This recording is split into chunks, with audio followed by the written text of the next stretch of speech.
महाराष्ट्र के सिंधुदुर्ग में नौसेना दिवस कार्यक्रम चल रहा है। आपको बता दें कि राष्ट्रपति द्रौपदी मुर्मू, प्रधानमंत्री नरेंद्र मोदी समेत कई हस्तियां इस पल का गवाह बन रही है। चाय पर चर्चा में सबसे पहले हम शौर्य के उत्सव के रंग आपको दिखाने जा रहे हैं।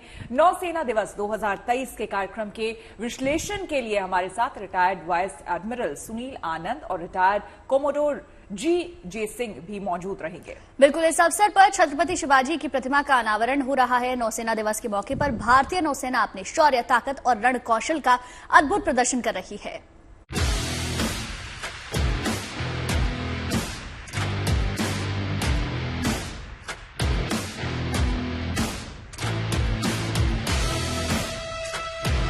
ये शौर्य का उत्सव है।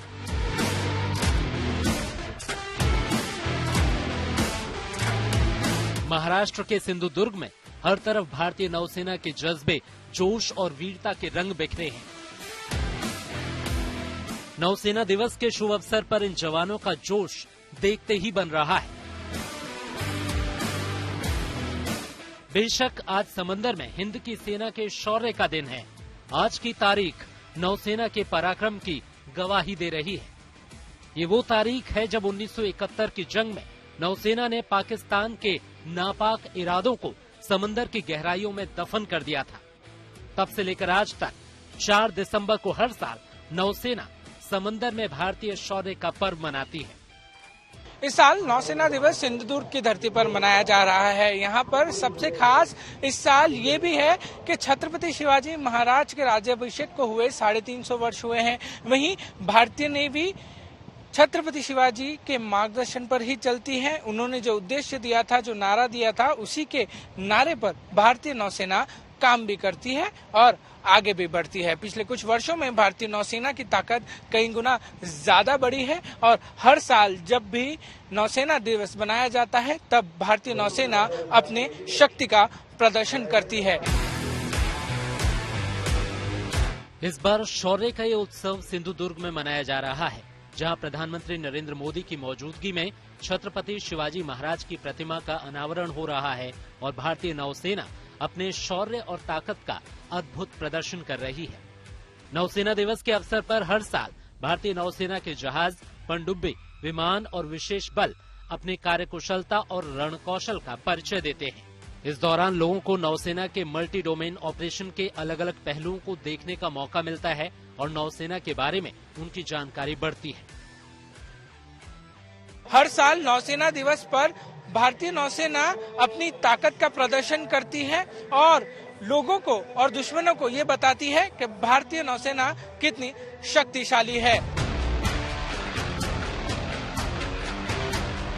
जाहिर है, इस महा आयोजन के लिए नौसेना ने खास तैयारी की है और अब सिंधुदुर्ग में इस भव्य कार्यक्रम में इस मेहनत की झलक भी साफ दिख रही है और दुनिया की सबसे ताकतवर नौसेना में से एक भारतीय नौसेना अपना दमखम दिखा रही है।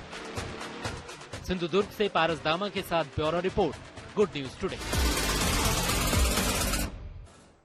तो शानदार तस्वीरें सिंधुदुर्ग से आ रही है, महाराष्ट्र से, जहां पर भारतीय नौसेना दिवस मनाया जा रहा है। आपको बता दें 1971 में भारत पाकिस्तान के बीच जो युद्ध हुआ था और उसमें जो बड़ी भूमिका भारत ने निभाई थी, उसके बाद से भारतीय नौसेना दिवस आज के दिन हर साल हम मनाते हैं। और ये तस्वीरें बेहद खूबसूरत भारतीय नौसेना के शौर्य की तस्वीरें, आन बान और शान की तस्वीरें सीधे सिंधुदुर्ग से, जहां प्रधानमंत्री मोदी इस वक्त मौजूद हैं। आपको हम लिए चलेंगे वहां पर, लेकिन साथ ही साथ आपको यह बता दें कि इस वक्त हमारे साथ 2 मेहमान भी जुड़ रहे हैं। हमारे साथ हैं vice admiral retired Sunil Anand, former controller है of logistics at IHQ ministry of defence, और साथ ही साथ हमारे साथ जुड़ रहे हैं commodore G Singh, retired former navy officer. इन दोनों से हम बातचीत करेंगे और साथ ही साथ तस्वीरें आपको हम दिखा रहे हैं। प्रधानमंत्री नरेंद्र मोदी सिंधुदुर्ग पहुंचे हुए हैं और यहां पर भारतीय नौसेना के शौर्य को देख रहे हैं। जैसे प्रधानमंत्री संबोधित करेंगे, हम आपको लिए चलेंगे यहां।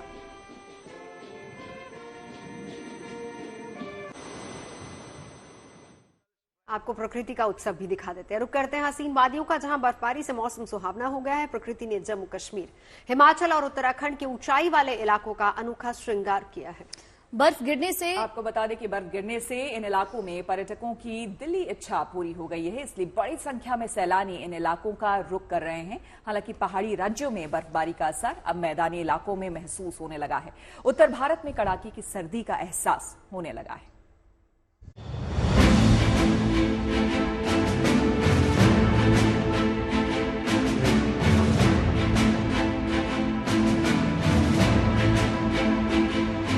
पहाड़ी इलाकों में बदला मौसम का मिजाज, बर्फ से ढकी कश्मीर की वादियां, हिंदुस्तान से लेकर जर्मनी तक बर्फबारी। दिसंबर महीने की शुरुआत से ही पहाड़ी इलाकों में बर्फबारी हो रही है और अब जम्मू कश्मीर में कड़ाके की ठंड की दस्तक भी महसूस होने लगी है। आसमान से गिरती बर्फ की इन फाहों से कश्मीर घाटी की सुंदरता में और भी चार चांद लग गया है। ये तस्वीरें सोनमर्ग की हैं। यहाँ घर से लेकर सड़क तक हर जगह बर्फ की मोटी चादर बिछ गई है। हालांकि कश्मीर का ये नजारा सैलानियों के लिए किसी बहार से कम नहीं है। कोई घोड़े पर सवार होकर घाटी की सुंदरता को निहारता जा रहा है, तो कहीं बर्फ के बीच परिवार के साथ कोई मस्ती के मूड में दिखा।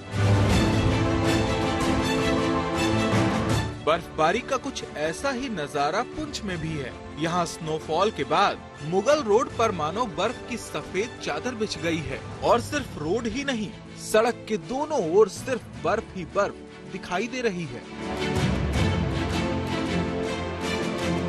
अब चमोली की इन तस्वीरों पर एक नजर डालिए।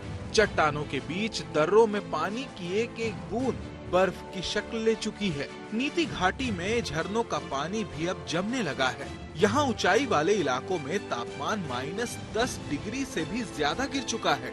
भले ही यहाँ रूह कपाने वाली ठंड पड़ रही है, लेकिन सैलानियों के लिए ये पसंदीदा जगह भी बनी हुई है। चमोली जनपद में हाड़ कपकपाने वाली सर्दी का सितम शुरू हो गया है। नीति घाटी दिन प्रतिदिन जमती जा रही है।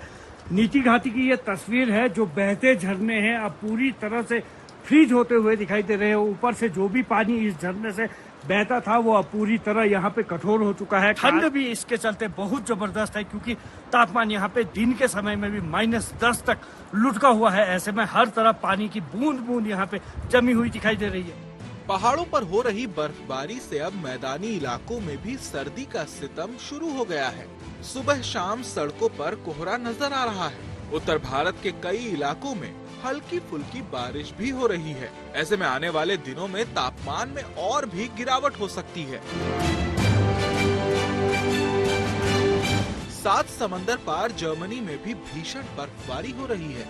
आलम यह है कि यहाँ सड़कें बर्फ के बीच कहीं खो गई हैं। घरों और गाड़ियों पर बर्फ की मोटी परत जम गई है। यही नहीं, पेड़ों की टहनियां भी बर्फ से ढक गई हैं और पूरा इलाका मानो बर्फ की आगोश में समा गया है। हिंदुस्तान से लेकर जर्मनी तक बर्फबारी का ये नजारा अगले कुछ दिनों तक यूं ही रहने वाला है। ऐसे में ठंड से बचाव के लिए इंतजाम भी बेहद जरूरी है। चमोली से कमल नयन सिलोरी के साथ bureau report, good news today. चलिए अब बर्फ के बाद आपको लिए चलते हैं फूड फेस्टिवल में। शिमला में हिम ईरा फूड कार्निवाल चल रहा है। यहाँ आप हिमाचल प्रदेश के सभी तरह के पकवानों का स्वाद चख सकते हैं। आपको बता दें कि इस फूड फेस्टिवल की खास बात यह है कि यहाँ पर स्वयं सहायता समूह से जुड़ी महिलाएं हिमाचली खान पान से दुनिया को रूबरू करा रही हैं। इसके अलावा भी इस फेस्टिवल में कई और रंग मौजूद हैं।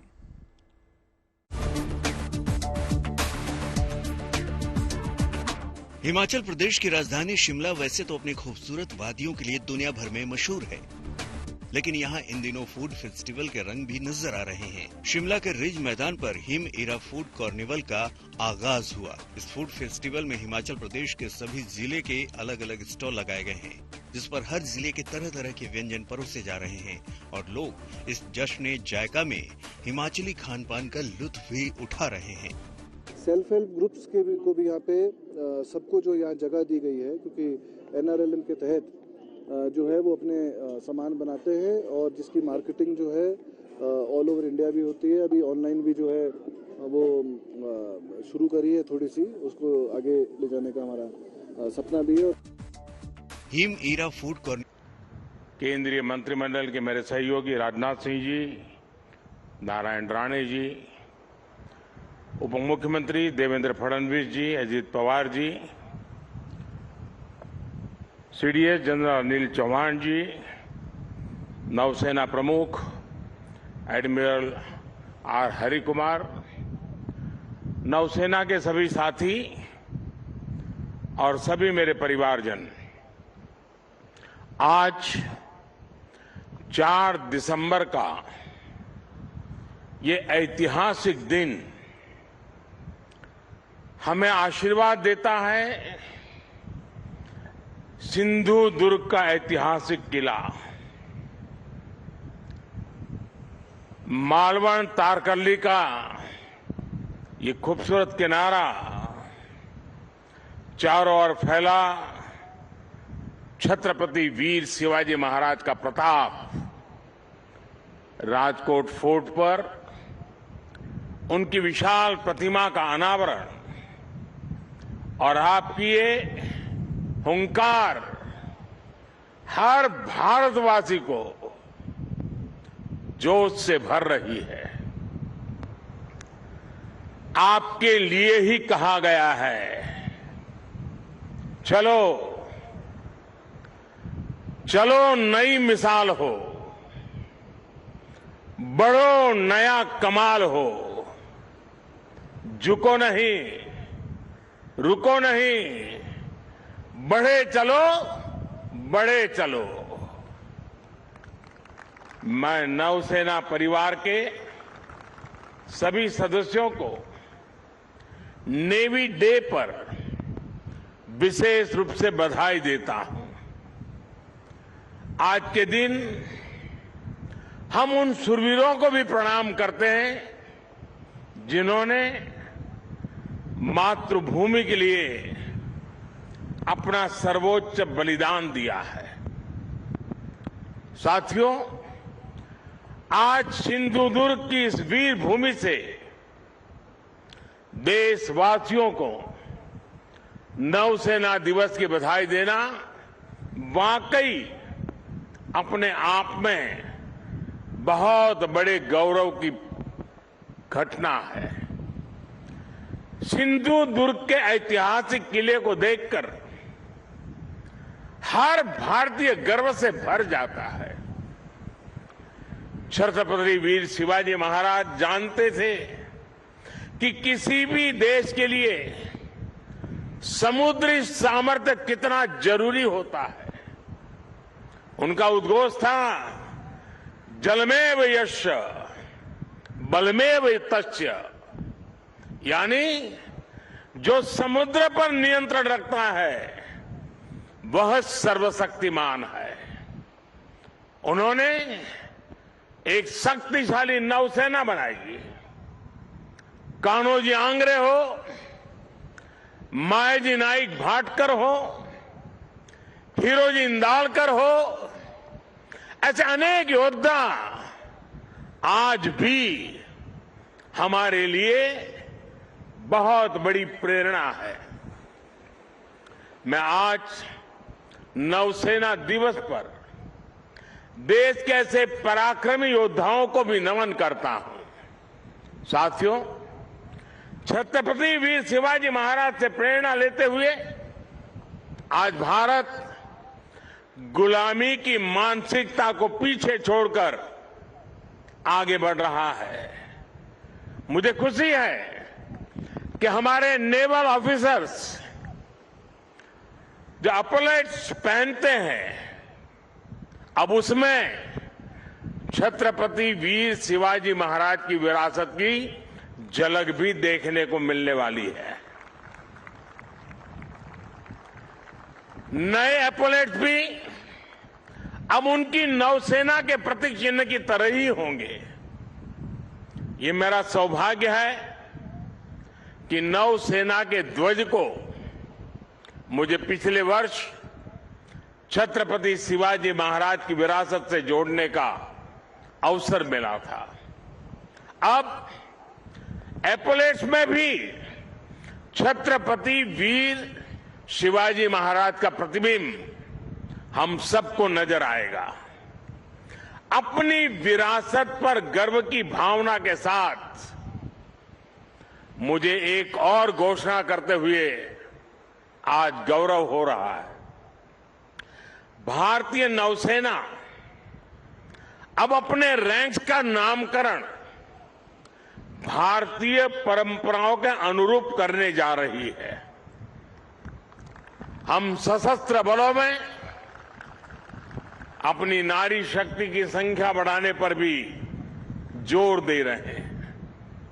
मैं नौसेना को बधाई दूंगा कि आपने नेवल शिप में देश की पहली महिला कमांडिंग अफसर की तैनाती की है।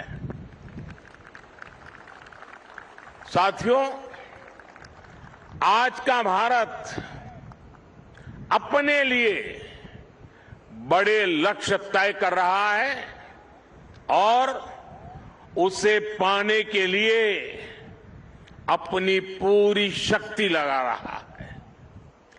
भारत के पास इन लक्ष्यों को पूरा करने के लिए एक बड़ी ताकत है।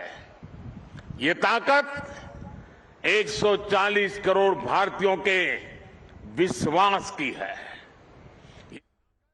और नौसेना दिवस पर प्रधानमंत्री बोल रहे, सीधा आपको लिए चलते हैं सिंधुदुर्ग। फिर से भारत की समृद्धि का सशक्त आधार बनने जा रहा है। आज मेड इन इंडिया की चर्चा पूरी दुनिया में हो रही है। तेजस विमान हो या किसान ड्रोन, यूपीआई सिस्टम हो या फिर चंद्रयान 3, हर जगह हर सेक्टर में मेड इन इंडिया की धूम है। आज हमारी सेनाओं की अधिकतर जरूरतें मेड इन इंडिया अस्त्र शस्त्र से ही पूरी की जा रही है। देश में पहली बार ट्रांसपोर्ट एयरक्राफ्ट का निर्माण शुरू हो रहा है। पिछले साल ही मैंने कोची में स्वदेशी एयरक्राफ्ट कैरियर आईएनएस विक्रांत को नौसेना में कमीशन किया था। INS Vikrant make in India आत्मनिर्भर भारत का एक सशक्त उदाहरण है। आज भारत दुनिया के कुछ गिने चुने देशों में है जिसके पास ऐसा सामर्थ्य है। साथियों, बीते वर्षों में हमने पहले की सरकारों की एक और पुरानी सोच को बदला है। पहले की सरकारें हमारे सीमावर्ती और समुद्र किनारे बसे गांवों को, इलाकों को अंतिम गांव मानती थी। हमारे रक्षा मंत्री जी ने अभी उसका उल्लेख भी किया। इस सोच के कारण हमारे तटीय क्षेत्र भी विकास से वंचित रहे। यहां मूल सुविधाओं का अभाव रहा। आज समंदर किनारे बसे हर परिवार के जीवन को बेहतर बनाना केंद्र सरकार की प्राथमिकता है। यह हमारी सरकार है जिसने 2019 में पहली बार फिशरीज सेक्टर के लिए अलग मंत्रालय बनाया। हमने फिशरीज सेक्टर में लगभग 40,000 करोड़ का निवेश किया है। इस वजह से 2014 के बाद से भारत में मछली उत्पादन 80% से ज्यादा बढ़ा है। भारत से मछली का एक्सपोर्ट भी 110% से ज्यादा बढ़ा है। अपने मछुआरों की मदद करने के लिए सरकार हर संभव कोशिश कर रही है। हमारी सरकार ने मछुआरों के लिए बीमा कवर 2 लाख से बढ़ाकर 5 लाख किया है। देश में पहली बार मछुआरों को किसान क्रेडिट कार्ड का भी लाभ मिला है। सरकार फिशरीज सेक्टर में वैल्यू चेन डेवलपमेंट पर भी काफी जोर दे रही है। आज सागरमाला योजना से पूरे समुद्र किनारे में आधुनिक कनेक्टिविटी पर बल दिया जा रहा है। इस पर लाखों करोड़ रुपए खर्च किए जा रहे हैं ताकि समुद्री किनारों में नए उद्योग लगे, नए बिजनेस आए। मछली हो, दूसरा सी फूड हो इसकी पूरी दुनिया में बहुत अधिक डिमांड है। इसलिए हम सी फूड प्रोसेसिंग से जुड़ी इंडस्ट्री पर बल दे रहे हैं ताकि मछुआरों की आय बढ़ाई जाए।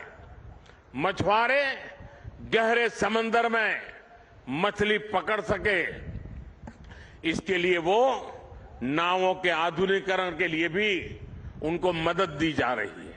साथियों, कोंकण का ये क्षेत्र तो अद्भुत संभावनाओं का क्षेत्र है। हमारी सरकार इस क्षेत्र के विकास के लिए पूरी प्रतिबद्धता के साथ काम कर रही है। सिंधुदुर्ग, रत्नागिरी, अलीबाग, परभणी और धाराशिव में मेडिकल कॉलेज खुले हैं। चिपी हवाई अड्डा शुरू हो चुका है। दिल्ली मुंबई इंडस्ट्रियल कॉरिडोर माड़गांव तक जुड़ने वाला है। यहां के काजू किसानों के लिए भी विशेष योजनाएं बनाई जा रही है। समुद्री तट पर बसे रिहायशों के क्षेत्रों को बचाना हमारी प्राथमिकता है। इसके लिए मैंग्रोव का दायरा बढ़ाने पर बल दिया जा रहा है। केंद्र सरकार ने इसके लिए विशेष मिस्ट्री योजना बनाई है। इसमें मालवन, अचरा, रत्नागिरी, देवगढ़, विजयदुर्ग सहित महाराष्ट्र की अनेक साइट्स को मैंग्रोव मैनेजमेंट के लिए चुना गया है। साथियों, विरासत भी और विकास भी, यही विकसित भारत का हमारा रास्ता है। इसलिए आज यहां इस क्षेत्र में भी अपनी गौरवशाली विरासत के संरक्षण का प्रयास हो रहा है। छत्रपति वीर शिवाजी महाराज के कालखंड में जो दुर्ग, जो किले बने हैं, उनको संरक्षित रखने के लिए केंद्र और राज्य सरकार संकल्पित है। कोंकण सहित पूरे महाराष्ट्र में इन धरोहरों के संरक्षण पर सैकड़ों करोड़ रुपए खर्च किए जा रहे हैं। हमारा प्रयास है कि पूरे देश से लोग अपनी इस गौरवशाली विरासत को देखने आए। इससे इस क्षेत्र में टूरिज्म भी बढ़ेगा, रोजगार, स्वरोजगार के नए अवसर भी बनेंगे। साथियों, यहां से हमें अब विकसित भारत की यात्रा और तेज करनी है। ऐसा विकसित भारत जिसमें हमारा देश सुरक्षित, समृद्ध और शक्तिशाली हो सके। और साथियों, आमतौर पर army day, air force day, navy day ये दिल्ली में मनाए जाते रहे हैं और दिल्ली में जो आसपास के लोग हैं वो इसका हिस्सा बनते थे और ज्यादातर इसके जो चीफ होते थे उनके घर के लोन में ही ये कार्यक्रम होते थे। मैंने उस परंपरा को बदला है और मेरी कोशिश है कि चाहे आर्मी डे हो, नेवी डे हो या एयरफोर्स डे हो, देश के अलग अलग हिस्सों में हो। और उसी योजना के तहत इस बार का नेवी डे इस पवित्र भूमि पर हो रहा है जहां पर नेवी का जन्म हुआ था। और मुझे थोड़े समय पहले बता रहे थे कुछ लोग कि बोले पिछले सप्ताह से हजारों की तादाद में लोग आ रहे हैं इस हलचल के कारण। मुझे पक्का विश्वास है कि अब देश के लोगों का इस भूमि के प्रति आकर्षण बढ़ेगा। सिंधुदुर्ग के प्रति एक तीर्थ का भाव पैदा होगा। आज नेवी डे के मौके पर आपने सुना प्रधानमंत्री ने क्या कुछ कहा और इस वक्त हमारे साथ दो खास मेहमान वाइस एडमिरल सुनील आनंद साहब हमारे साथ मौजूद हैं और साथ ही साथ कमोडोर जीजर सिंह साहब मौजूद हैं। सबसे पहले मैं वाइस एडमिरल सुनील आनंद आपके पास आना चाहूंगी। बहुत अहम बातें जो आज प्रधानमंत्री ने कही और अगर हम देखें कि हम आज शौर्य दिवस एक तरीके से नेवी का मना रहे हैं और आगे अगर लक्ष्य की बात करें, ऐसे में जब दो पड़ोसी चाहे वो पाकिस्तान हो या चीन, और चीन की विस्तारवादी नीति हम जानते हैं न सिर्फ सरहदों पर बल्कि समुद्री सीमा में भी वो किस तरीके से भारतीय सीमा में सेंध लगा रहा है। 2035 का जो लक्ष्य है वो ये है कि 175 युद्धपोत अपने बेड़े में शामिल करने हैं। जी बिल्कुल ठीक बोल रहे हो आप। इसमें कोई शक की बात नहीं है कि हमारी आज की जो नौसेना जो नेवी डे हम मना रहे हैं, सबसे पहले मैं पूरे नेवी वालों को बधाई देता हूं, पूरे देश को बधाई देता हूं। और मैं इतना कहूंगा कि भाई हमारे ये इतनी बड़ी जो नेवी, आज भी हमारी नेवी जो इतनी बड़ी है, 150 जहाज और कम से कम 300-400 एयरक्राफ्ट जो हमारे पास हैं, ये सब की बड़ी सख्त जरूरत है, क्योंकि हमने ये भूलना नहीं चाहिए कि हमारा अबाउट 95% ऑफ हमारा जो ट्रेड है वो समुद्र से होता है, जिससे जो हमारा वैल्यू जो पैसे आते हैं वो जीडीपी का 70% हमारा पूरा इकोनॉमी समुद्री मर्चेंट शिप पे डिपेंड होता है। तो हमारे को अगर 5 ट्रिलियन की इकोनॉमी करनी है तो हमें इस रूट को सक्षम रखना पड़ेगा, और आज हमारी इंडियन नेवी उससे बिल्कुल सक्षम, बिल्कुल काबिल है। बिल्कुल सर। उसी प्रकार हमारे इतने आइलैंड्स हैं। साहब हमारे साथ जुड़े हुए हैं। सर, चूंकि वक्त की कमी है सर, हम चाहते थे आपसे और बात सुने, लेकिन वक्त की कमी है। सर, आपसे जानना चाहेंगे, अगर शॉर्ट में 1971 और आज अगर हम हमारी नेवी को देखें तो आज आप कहां पाते हैं, कहां हम खड़े हैं? देखिए, 1971 के अंदर तो मैं कहूंगा कि सेंट्रल इंडिया हो या नॉर्थ ईस्ट हो या नॉर्थ इंडिया हो, लोगों को ज्यादा नेवी का पता नहीं था। मगर आज सब लोग नेवी की रोल को, नेवी को पहचानते हैं। नेवी का एक हमारे देश के अंदर नहीं मगर के दुनिया के अंदर इसको पहचाना जा रहा है। जैसे हमारा फुटप्रिंट, जैसे ये डिप्लॉयमेंट की बात अभी की गई है कि ये जो डिप्लॉयमेंट किया हमारा इंडो पैसिफिक के अंदर, क्वाड के अंदर, उसने भी दुनिया के अंदर एक बहुत अच्छा इंप्रेशन डाला है। उसकी डिप्लॉयमेंट के साथ हमारा फुटप्रिंट बढ़ा है। और साथ में ये कहूंगा कि जो प्राइम मिनिस्टर मोदी साहब ने आज बात की है कि हमारी जो पुरानी सभ्यता, ऐतिहासिक शिवाजी महाराज के टाइम की नेवी की थी, उसकी एक रेस्टोरेशन हो रही है, उसको दोबारा लाया जा रहा है। चाहे वो रैंक सिस्टम हो, इंडियनाइजेशन, जैसे अपग्रेड की बात कर रहे थे, हमारी यूनिफॉर्म के अंदर चेंज की, और वो जो कॉलोनियल माइंडसेट था उसको खत्म करने वो पूरी कोशिश की जा रही है। सबसे बड़ी बात है वो माइंडसेट बदला है। बहुत बहुत शुक्रिया जीजे जी आपका हमारे साथ जुड़ने के लिए। सुनील आलन जी, आपका भी बहुत बहुत शुक्रिया हमारे साथ जुड़ने के लिए और महत्वपूर्ण जानकारी साझा करने के लिए। चलिए, इसी के साथ चाय पे चर्चा में आज के लिए बस इतना ही।